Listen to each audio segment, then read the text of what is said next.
अस्सलाम वालेकुम dear students, here is Sharafat Ali Bukhari. Students, हमने टेंसेस का सिलसिला शुरू किया हुआ है।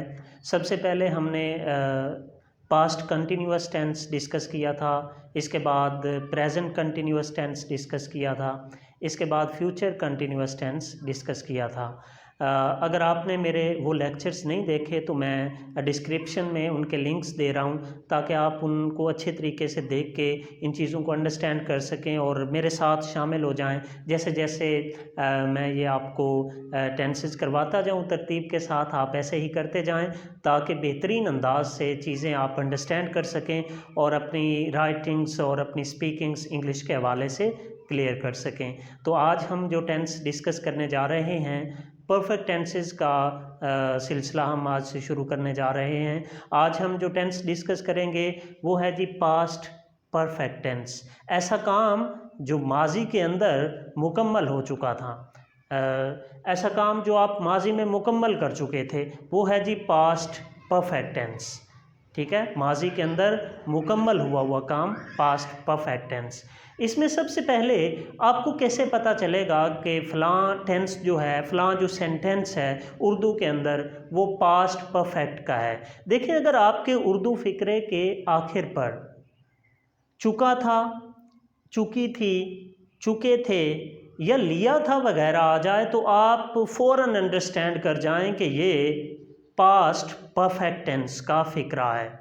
और इसके लिए आप कौन से टूल्स इस्तेमाल करेंगे? मिसाल के तौर पे आपके सामने सेंटेंस आते हैं, मैंने खाना खा लिया था, मैं खत लिख चुका था, हम खत लिख चुके थे, वो अपना काम मुकम्मल कर चुकी थी, मैं गाना गा चुका था। इस तरह के सेंटेंसेस अगर आपके सामने आएँ तो फ़ौरन आप अंडरस्टैंड कर जाएंगे कि ये कौन सा वाला टेंस है, पास्ट परफेक्ट टेंस। ओके, तो इसके अगर हम हेल्पिंग वर्ब की तरफ जाएं, जो सबसे अहम टूल होता है किसी भी टेंस का, सबसे अहम टूल होता है वो है जी हैड, इसका हेल्पिंग वर्ब, जिसे उर्दू में इमदादी फ़ेल और इंग्लिश में हेल्पिंग वर्ब कहते हैं।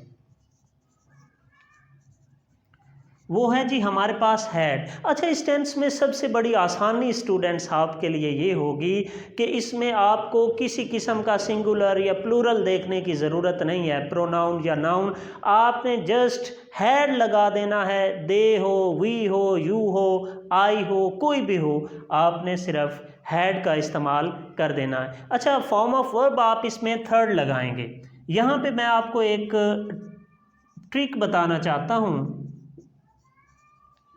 जैसे मैंने आपको बताया था कि कंटिन्यूअस जो टेंसेस हैं हमारे पास, उनके अंदर जैसे पास्ट कंटिन्यूअस टेंस है, प्रेजेंट कंटिन्यूअस टेंस है, फ्यूचर कंटिन्यूअस टेंस है, पास्ट परफेक्ट कंटिन्यूअस टेंस है, प्रेजेंट परफेक्ट कंटिन्यूअस टेंस है, फ्यूचर परफेक्ट कंटिन्यूअस टेंस है।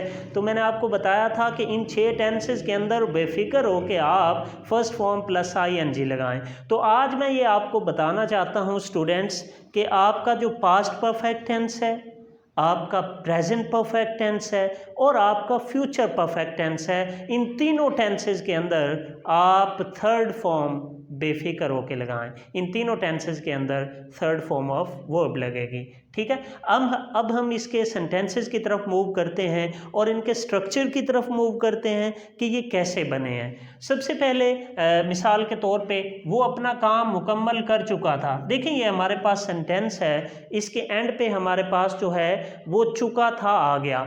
Now you can consider, you can understand it completely that it is past perfect tense. Okay, तो इसमें हमने सबसे पहले जो है वो सब्जेक्ट लगाया,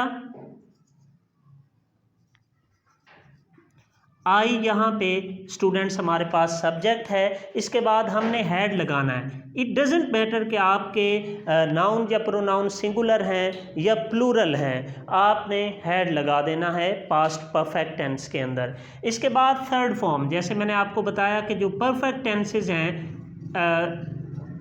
सिंपल परफेक्ट टेंसेज हैं, जैसे पास्ट परफेक्ट टेंस है, प्रेजेंट परफेक्ट टेंस है, फ्यूचर परफेक्ट टेंस है, तो इनके अंदर आप थर्ड फॉर्म का इस्तेमाल करेंगे। ओके, इसके बाद आप ऑब्जेक्ट लगाएंगे। देखिए ये इसका सिंपल सा फार्मूला है कि आपने सब्जेक्ट लगाना है, हैड लगाना है, थर्ड फॉर्म लगानी है और इसके बाद ऑब्जेक्ट लगा देना है, तो ये आपका फ़िक्रा जो है वो मुकम्मल हो जाएगा। जैसे ही had completed his work, simple sentence बन गया। सिंपल सेंटेंस का फार्मूला मैं एक दफ़ा फिर रिपीट कर देता हूँ। सबसे पहले आपने सब्जेक्ट लगाना है, इसके बाद आपने हैड लगाना है, इसके बाद थर्ड फॉर्म ऑफ वर्ब लगानी है और इसके बाद ऑब्जेक्ट लगा देना है। तो ये आपका सिंपल सेंटेंस बन गया। अब आप जितने मर्जी फ़िक्रे बनाते जाएं, he had completed his work, I had played cricket, he had written a letter. Okay, तो जितने मर्जी फ़िक्रे बनाते जाएं इस टूल के साथ आप बेशक हज़ारों फ़िक्रे बनाएं।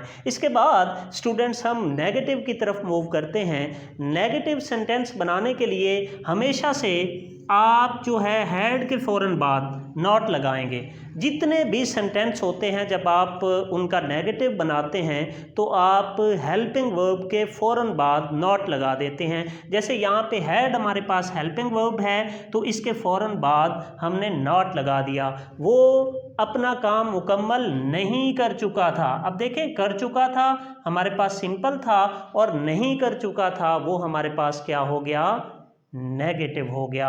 यहाँ पे हमने हेल्पिंग वर्ब के फ़ौरन बाद नॉट लगा दिया, तो ये हमारे पास क्या हो गया, नेगेटिव सेंटेंस। अच्छा, इसके बाद इंटेरोगेटिव की तरफ मूव करते हैं स्टूडेंट्स। अच्छा, नेगेटिव के बारे में हमने क्या किया कि हेल्पिंग वर्ब के फ़ौरन बाद नॉट लगाया, लेकिन जब आप इंटेरोगेटिव बनाएंगे तो आप क्या करते हैं, हमेशा की तरह आप हेल्पिंग वर्ब को फ़िक्रे के शुरू में लेके आएंगे। स्टूडेंट्स, इंटेरोगेटिव बनाने के लिए आप क्या करेंगे, आप हेल्पिंग वर्ब को फ़िक्रे के शुरू में लगाएंगे। पास्ट परफेक्ट में हमारे पास हैड हेल्पिंग वर्ब है तो हमने इसे फ़िक्रे के शुरू में लगा दिया। जैसे हमारे पास फ़िक्रा बना, क्या वो अपना काम मुकम्मल कर चुका था, इधर क्या आया है तो चुका था, तो आप अंडरस्टैंड कर जाएंगे कि ये आपका इंटेरोगेटिव फ़िक्रा है पास्ट परफेक्ट का। इसमें हमने हैड को फ़िक्रे के शुरू में लगा दिया।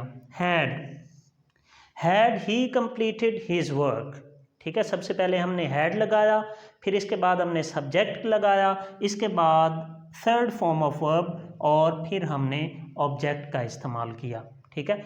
तो क्या वो अपना काम मुकम्मल नहीं कर चुका था, हमारे पास ये नेगेटिव इंटेरोगेटिव सेंटेंस है।